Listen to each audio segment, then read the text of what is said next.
Now we will see the combination of your LCR to an external AC source that has been connected.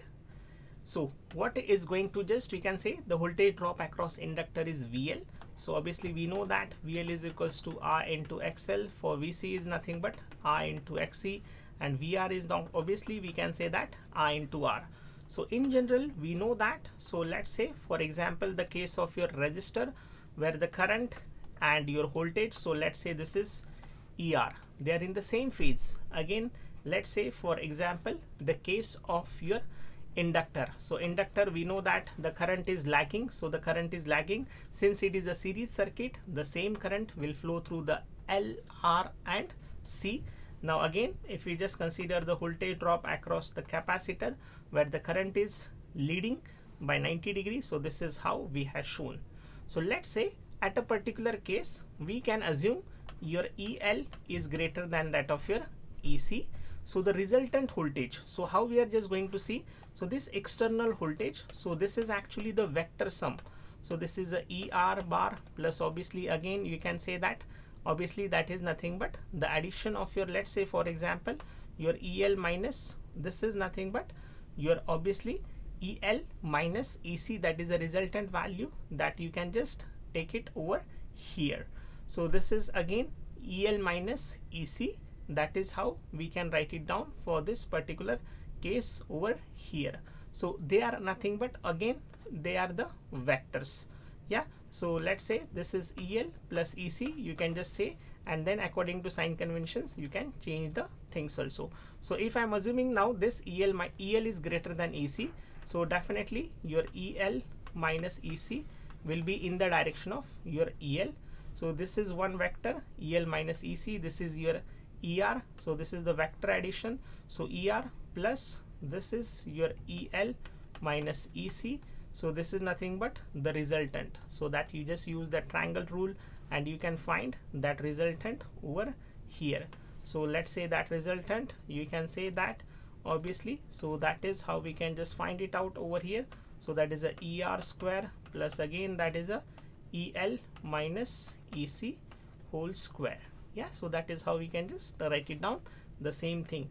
Now again we know that, so just we have seen that ER is equals to I into R, again EL which is your I into XL, EC is nothing but I into XC. Yeah, you have to just put down those values. Yeah, so this is nothing but again we have just, so what we have written over here, so this is your ER square, again this is your EL minus EC whole square. So I will just put down those values. So let's say this is I into some, that Z is nothing but the total impedance. So this is I into R, so let's say this is a IR whole square. Again for this your I into, again we know that it is XL I into XC whole square. You can just take that I common, it will just, you can write it down now. So R square plus XL minus XC whole square. So this is again I into Z over here. Yeah, fine. So this I get cancelled and again I can write it down that Z which is nothing but the resultant impedance. So that is R square plus XL minus XC whole square. So this is how we can derive its expression over here for that your impedance also. One more thing, you can find that angle that is nothing but, let's say the phase shift is phi, this is also you can find. So that is simple again, so tan phi you can write it down, so which is nothing but your EL minus EC upon, that is nothing but adjacent side ER, EL is nothing but your IXL minus IXC, again this is your I into R, so this is obviously XL minus XC upon R. So this is what we can say about the value of your tan phi. So you can find the phase shift between them also. So phi is equals to tan inverse XL minus XC upon R.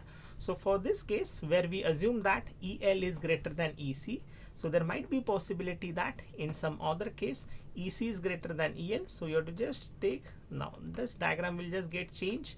Yeah, okay, and easily you can find that the various values over here.